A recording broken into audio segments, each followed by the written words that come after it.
नमस्कार दोस्तों, मैं हूं प्रशांत और स्वागत है आपका प्रतियोगिता दर्पण में। आज हम बात करने जा रहे हैं प्रोडक्टिविटी ऑफ लोकसभा के बारे में। कुछ ही दिन पहले एक डेटा रिलीज होता है that 17th Lok Sabha which is about to end in 2024 has functioned only for 230 sitting days। अब ये 17th लोकसभा का जो डेटा है, अगर इसे हम 16th लोकसभा से कंपेयर करेंगे तो यहाँ पे ये 331 डेज है।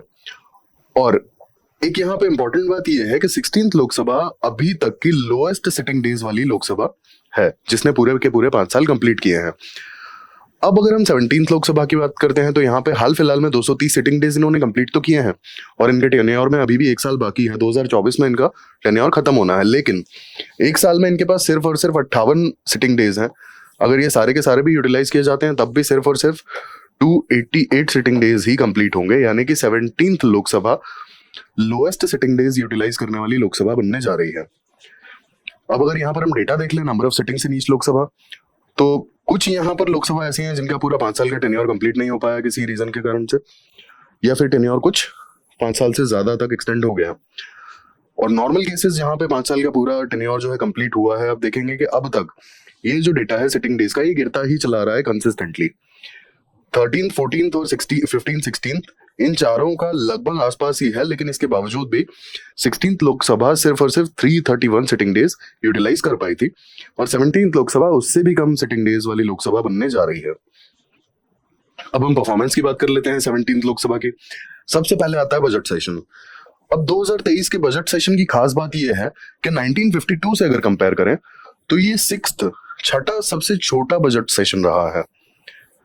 दूसरी बात यह है कि जो टाइम यूटिलिटी की अगर हम बात करें तो 2023 के बजट सेशन में लोकसभा को जो एलोकेटेड टाइम था उसका सिर्फ और सिर्फ 33% टाइम ही यूटिलाइज किया गया।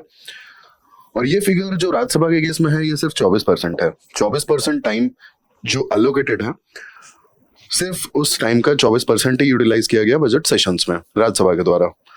अब अगर हम नेक्स्ट पैरामीटर की बात करें पास सेशंस की, तो पास सेशंस में 2019 के बजट सेशन से लेकर के 2023 के बजट सेशन तक 150 बिल्स लगभग इंट्रोड्यूस किए गए।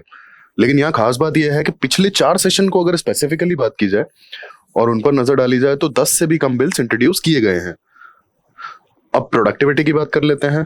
2020 क्योंकि कोरोना वाला साल था तो 110 घंटे सिटिंग आवर्स, 110 सिटिंग आवर्स थे लोकसभा के। 2021 में अगर हम ये डेटा देखते हैं तो 131 सिटिंग आवर्स थे और 2022 में ये बढ़ के हो जाता है 171 सिटिंग आवर्स। अब next parameter is about debates. तो डिबेट्स जो हैं पार्लियामेंट में ये कंसिस्टेंटली रिड्यूस होती चली जा रही हैं। जितनी भी शॉर्ट डिबेट्स हैं वो ऑलमोस्ट नेग्लिजिबल या बहुत ही कम रही हैं 17th लोकसभा में। इसके बाद क्वेश्चन आवर की अगर बात की जाए तो जो टाइम अलोकेटेड है ना क्वेश्चन आवर को, उसका सिर्फ और सिर्फ 19% टाइम्स ही ये फंक्शन किया है या फिर यूटिलाइज किया गया है। अब नेक्स्ट पैरामीटर पे हम बात करेंगे स्क्रूटिनी बाय पार्लियामेंट्री कमेटी। अब बेसिकली जब भी कोई लेजिस्लेशन पार्लियामेंट में इंट्रोड्यूस होता है या फिर लोकसभा में इंट्रोड्यूस होता है तो एक पार्लियामेंट्री कमेटी उसे इनिशियली स्क्रूटिनाइज करती है। उसका रीजन होता है कि इस पार्लियामेंट्री कमेटी में मेंबर ऑफ अपोजिशन भी होते हैं and at times academic experts भी इसमें होते हैं। At times, not always, at times. तो ये जो मेंबर्स होते हैं including the member of ruling party, members of opposition as well as if some academic experts, तो ये लोग किसी भी लेजिस्लेशन को बहुत अच्छे से स्क्रूटिनाइज करते हैं और अगर किसी तरह का कोई कंट्रोवर्शियल एस्पेक्ट है, कोई कंट्रोवर्शियल प्रोविजन है उस लेजिस्लेशन में, तो उसे हटाने के लिए रिकमेंडेशंस दी जाती हैं। अगर कोई इंपॉर्टेंट एस्पेक्ट मिसिंग है या कोई बहुत सोशल सिक्योरिटी से रिलेटेड या कोई बहुत इंपॉर्टेंट पॉइंट मिसिंग है तो ये पार्लियामेंट्री कमेटी उसे ऐड करने की रिकमेंडेशन देती है। अब अगर हम यहाँ 17th लोकसभा की बात करें तो 17th लोकसभा में स्पेसिफिकली 14 बिल्स रेफर किए गए हैं पार्लियामेंट्री कमेटी को स्क्रूटिनी के लिए। अब अगर ये 16th लोकसभा का डेटा देखा जाए तो जितने बिल्स इंट्रोड्यूस हुए थे लोकसभा में उसके 25% बिल रेफर किए गए थे पार्लियामेंट्री कमेटी को। 15th लोकसभा की बात की जाए तो ये डेटा है 71% बिल्स पार्लियामेंट्री कमेटी को स्क्रूटिनाइज करने के लिए रिकमेंड किए गए थे, रेफर किए गए थे। और 14th लोकसभा में के केस में ये डेटा 60% है 14th लोकसभा के केस में।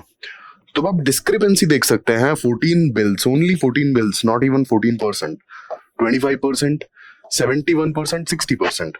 मीन्स पार्लियामेंट्री कमेटी की जो इंपॉर्टेंस है वो धीरे धीरे गिरती चली जा रही है। एग्जीक्यूटिव लाइक पार्लियामेंट्री कमेटी को वर्दी नहीं समझते कि वहां तक बिल्स को रेफर किया जाए, लेजिस्लेशंस को लाइक इंट्रोड्यूस करने से पहले रेफर कर दिया जाए स्क्रूटिनी के लिए। अब यहाँ पे होता क्या है कि पार्लियामेंट्री कमेटी का रोल क्यों इंपॉर्टेंट है, मैंने बताया क्योंकि मेंबर ऑफ अपोजिशन यहाँ पे काफी सारे इन्वॉल्व होते हैं। Lastly, delayed election of deputy speaker. अब जैसा कि हमने बात की, सिर्फ 1 साल बचा है पार्लियामेंट का टर्म खत्म होने में, आई मीन लोकसभा का टर्म खत्म होने में। And as per article 93, speaker as well as deputy speaker has to be elected by parliament. लेकिन टर्म खत्म होने वाला है और डेप्यूटी स्पीकर का इलेक्शन अभी तक नहीं हुआ। तो ये हमने बात की 17th लोकसभा के परफॉर्मेंस पे। अब हम रीजंस पे बात कर लेते हैं, क्या प्रॉब्लम है इतनी लो प्रोडक्टिविटी की, क्यों इतनी लो प्रोडक्टिविटी लोकसभा की रही है, व्हाट इज द रीजन। पहला रीजन आता है इसमें फ्रीक्वेंट डिसरप्शंस। अब होता क्या है कि जब मेंबर ऑफ अपोजिशन है not satisfied with the working of executive या फिर कोई कंट्रोवर्शियल बिल है, तो फ्रीक्वेंट डिसरप्शंस काफी ज्यादा किए हैं मेंबर ऑफ अपोजिशन पार्टीज ने। एग्जांपल के लिए आप सीएए ले लीजिए, इसके बाद एनआरसी ले लीजिए, इसके बाद फार्म लॉज ले लीजिए। ये वाले जो भी लेजिस्लेशंस हैं, यहाँ पे मेंबर ऑफ अपोजिशन ने हाउस की वर्किंग को काफी डिस्टर्ब किया है। सेशंस पूरे पूरे वॉश आउट हो गए हैं कई बार, और किसी तरह का हेल्दी डिस्कशन हुआ ही नहीं है। सेकेंडली अगर हम बात करें, इट्स लैक ऑफ अग्रीमेंट। अब कई बार क्या होता है कि रूलिंग पार्टी के मेंबर्स या फिर अपोजिशन पार्टी के मेंबर्स के बीच में किसी तरह का अग्रीमेंट हो ही नहीं पाता है, कोई कंसेंसस या कोई अग्रीमेंट नहीं है, इट्स मिसिंग। तो इस वजह से जो इम्पोर्टेंट लेजिस्लेशंस होते हैं उनको पास करवाने के लिए कई बार बहुत लंबा टाइम लग जाता है। अब आप सोचिए कि अगर किसी पर्टिकुलर लेजिस्लेशन के लिए लोकसभा के पास अगर 10 दिन है या 15 दिन है, और वो बढ़ के क्योंकि अग्रीमेंट नहीं है तो वो टाइम बढ़ के 30 दिन या 40 दिन हो जाता है, तो ऑब्वियसली यहाँ पे तो लोकसभा का टाइम खराब ही हुआ ना, just because of this consensus is missing. Then lastly, shorter sessions. 17th Lok Sabha के सेशंस जो थे एज कंपेयर्ड शॉर्टर रहे हैं। ये भी एक बहुत बड़ा रीजन है कि लोकसभा की जो प्रोडक्टिविटी है 17th लोकसभा की वो काफी लो रही है कंपैरेटिवली। अब आइए हम इम्प्लीकेशंस पे बात कर लेते हैं कि इसके इम्प्लीकेशंस क्या होंगे, कॉन्सिक्वेंसेस क्या होंगे अगर इस तरीके से लोकसभा की प्रोडक्टिविटी बहुत ही ज्यादा लो होती है, तो इसका असर बाकी चीजों पर कैसे पड़ता है। सबसे पहले आता है डिलेड लेजिस्लेशन। अब जैसा कि हमने देखा, frequent disruptions, lack of agreement, इन सब में होता क्या है कि जो भी जरूरी लेजिस्लेशंस हैं या जो भी जरूरी काम है वो अटक जाते हैं। तो होता क्या है, जैसे एग्जाम्पल के लिए आप ले लीजिए कि कोई टैक्सेशन का बिल लाना है, लेकिन क्योंकि किसी तरह की एग्रीमेंट नहीं बन पा रही है, फिर फ्रीक्वेंट डिसरप्शंस हो रहे हैं, तो टैक्सेशन का बिल आ पाएगा नहीं आ पाएगा। अब अगर कोई पर्टिकुलर टैक्सेशन का बिल नहीं आता तो यहाँ पर लॉस में कौन है। अगर टैक्स बढ़ाने का या किसी चीज पर टैक्स लगाने का अगर कोई बिल है तो यहाँ पर पब्लिक एक्सचेकर या फिर गवर्नमेंट का लॉस है, ठीक है। और अगर टैक्सेशन कम करने का या टैक्स स्लैब चेंज करने का अगर कोई बिल है तो यहाँ पर कॉमन मैन सफर करेगा। तो at the end of the day नुकसान तो सभी का होगा ना यहाँ पे, चाहे पब्लिक एक्सचेकर हो, चाहे गवर्नमेंट हो, चाहे कॉमन मैन हो, नुकसान सभी का है डिलेड लेजिस्लेशन की वजह से। फिर दूसरी चीज आ जाती है कि अगर कोई सपोज कोई इंपॉर्टेंट इंफ्रास्ट्रक्चरल प्रोजेक्ट के लिए पैसा अलॉट करना है या फिर कोई बिल पास करवाना है, तो अगर वो पर्टिकुलर लेजिस्लेशन नहीं आ पाता है तो इंफ्रास्ट्रक्चर भी सफर करेगा। And as we all know, business as well as connectivity और इकोनॉमिक एक्टिविटीज के लिए इंफ्रास्ट्रक्चर हाईली इंपॉर्टेंट होता है। देन अगर इसी तरीके से फ्रीक्वेंट डिसरप्शंस चलते रहेंगे और अगर कोई कंसेंसस नहीं बनेगा, तो एग्जाम्पल के लिए अगर आप सोचिए कि किसी तरह का सोशल सेक्टर से रिलेटेड लेजिस्लेशन लेकर आना हो तो क्या होगा। ऑब्वियसली पीपल विल सफर, क्योंकि सोशल सर्विस है, कोई अगर सोशल सिक्योरिटी से रिलेटेड लेजिस्लेशन है, कोई भी XYZ चीज हो सकती है वो, और अगर वो पर्टिकुलर लेजिस्लेशन नहीं आ पा रहा है तो यहाँ पर कॉमन मैन सफर करेगा, पुअर क्लास सफर करेगा, जस्ट बिकॉज ऑफ कि भाई अपोजिशन के मेंबर जो हैं फ्रीक्वेंटली पार्लियामेंट की वर्किंग को डिस्टर्ब करते हैं और आपस में किसी तरह का कंसेंसस नहीं है, जिसके कारण से लेजिस्लेशंस बहुत ज्यादा डिले होते चले जा रहे हैं। तो ये बहुत बड़ा इशू है। सेकेंडली आता है lack of accountability and oversight. अब आप देखें अगर, तो मेंबर ऑफ पार्लियामेंट का काम क्या है। Member of parliament is basically a representative of people, and are they behaving like representatives? Are they? जिस हिसाब की प्रोडक्टिविटी है, जिस हिसाब का लाइक बचपना देखने को मिलता है, frequent disruptions as well as no consensus, तो होता क्या है यहाँ पे, ये लोग भूल जाते हैं कि दे आर पब्लिक रिप्रेजेंटेटिव्स। और अगर अकाउंटेबिलिटी है ही नहीं, if they are not behaving like public representatives as well as member of parliaments, तो यहाँ पे अकाउंटेबिलिटी है नहीं है। अकाउंटेबिलिटी नहीं है तो यहाँ पर सबसे बड़ी जो चीज सफर करेगी, the principle of checks and balances. अब चेक्स ऑन बैलेंसेस का बेसिकली मतलब एग्जीक्यूटिव, लेजिस्लेचर, ठीक है, executive is accountable towards legislature. तो अब एग्जीक्यूटिव अपना काम ही नहीं कर पाएगा तो फिर होगा क्या? फिर होगा ये कि ऑर्डिनेंस का सहारा लिया जाएगा without any healthy debate and discussion, directly ordinance push कर दिया जाएगा। तो ये एक इसका नेगेटिव कॉन्सिक्वेंस होगा, ठीक है। देन डिमिनिश पब्लिक ट्रस्ट, जैसा कि मैंने आपको बताया कि member of parliament are representatives of people. अब अगर उनके रिप्रेजेंटेटिव्स काम ही नहीं करेंगे और उन तक अगर कोई डेवलपमेंट स्कीम या कोई डेवलपमेंट वर्क या फिर किसी तरह का जो भी उनकी डिमांड्स हैं, जो भी उनको वो चाहते हैं कि एक अच्छी सोसाइटी के लिए ये काम होना चाहिए, वो काम अगर नहीं होगा तो ऑब्वियसली पब्लिक का ट्रस्ट उठेगा। सिर्फ अपने रिप्रेजेंटेटिव से ही नहीं, overall parliament as well as democracy से उनका ट्रस्ट उठ जाएगा कि यार वोट करके फायदा क्या है, कुछ होता तो है नहीं। तो ये एक बहुत बड़ा इशू है। Then wastage of resources. अब आप देखेंगे तो अगर ये डिसरप्शंस और ये सारी चीजें हो रही हैं तो यहाँ पे क्या मेंबर ऑफ पार्लियामेंट की सैलरीज एंड अलाउंसेस रुक रहे हैं क्या? नहीं, वो तो टाइम पर मिल रहा है ना उन्हें। तो ऑब्वियस सी बात है कि जो पब्लिक एक्सचेकर का पैसा है वो तो जा ही रहा है, लेकिन यहाँ पे प्रोडक्टिविटी के नाम पे क्या मिल रहा है बताइए? इतनी लो प्रोडक्टिविटी है तो ये डायरेक्टली अपन कह सकते हैं कि जो पब्लिक रिसोर्सेज हैं वो वेस्ट हो रहे हैं, पब्लिक एक्सचेकर का पैसा वेस्ट हो रहा है। ये भी एक इसका कॉन्सिक्वेंस इम्प्लीकेशन है। Then lastly economic impact.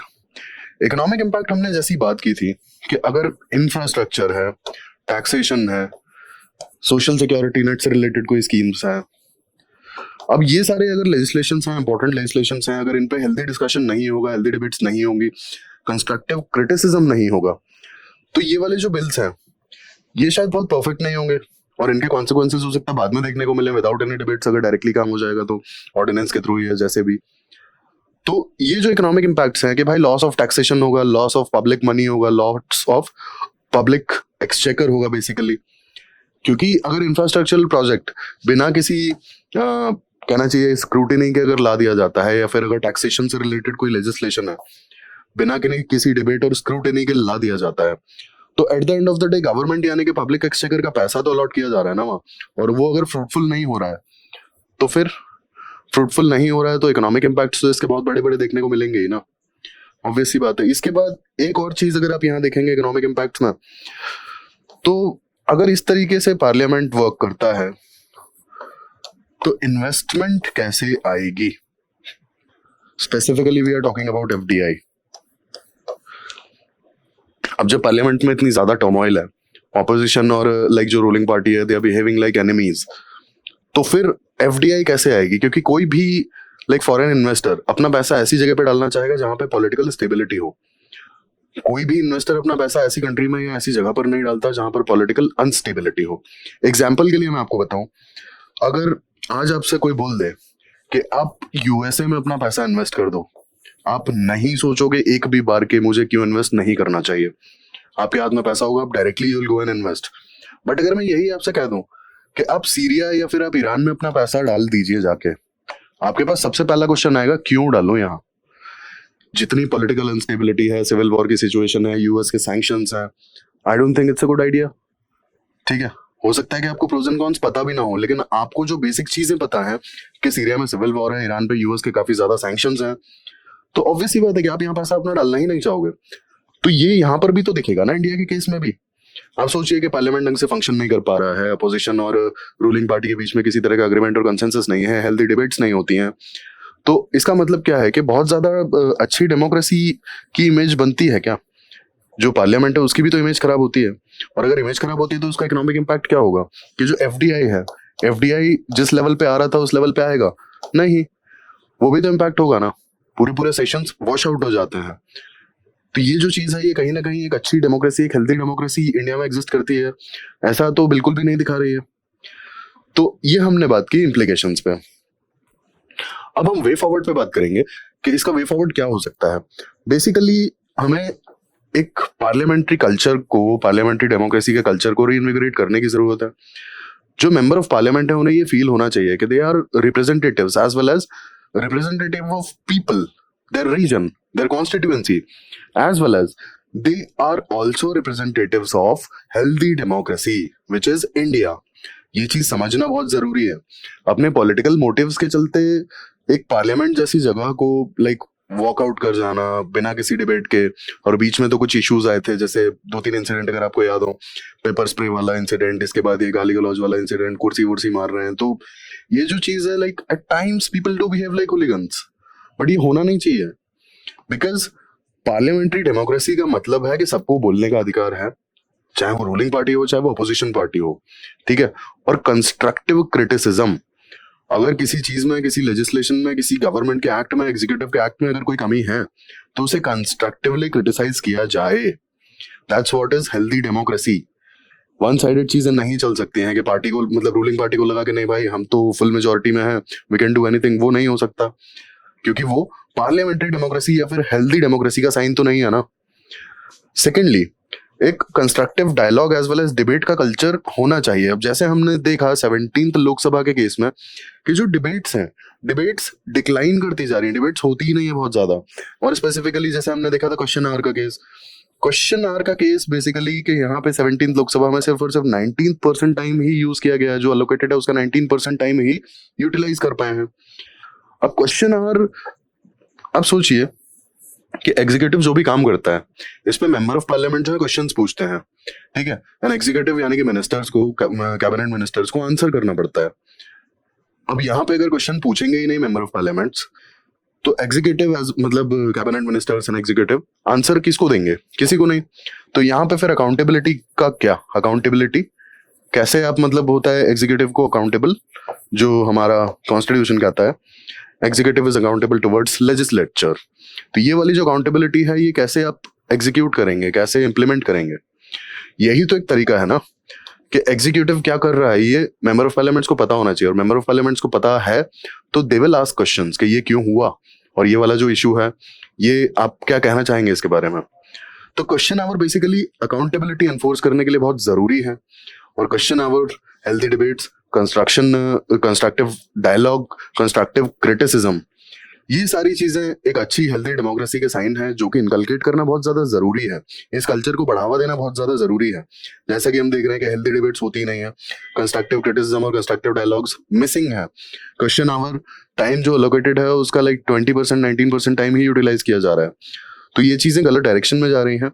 एक constructive dialogue as well as debate का जो कल्चर है उसे बढ़ावा देने की जरूरत है, उसे प्रमोट करना पड़ेगा. एक ये रास्ता हो सकता है लोकसभा की एफिकेसी को और प्रोडक्टिविटी को बढ़ाने का. Then effort should be made to strengthen the oversight function of parliament.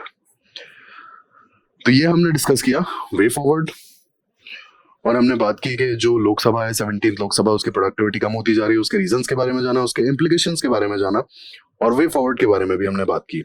ऐसे ही इन्फॉर्मेटिव वीडियोस के लिए हमारे साथ जुड़े रहिए. Thank you, thanks for watching.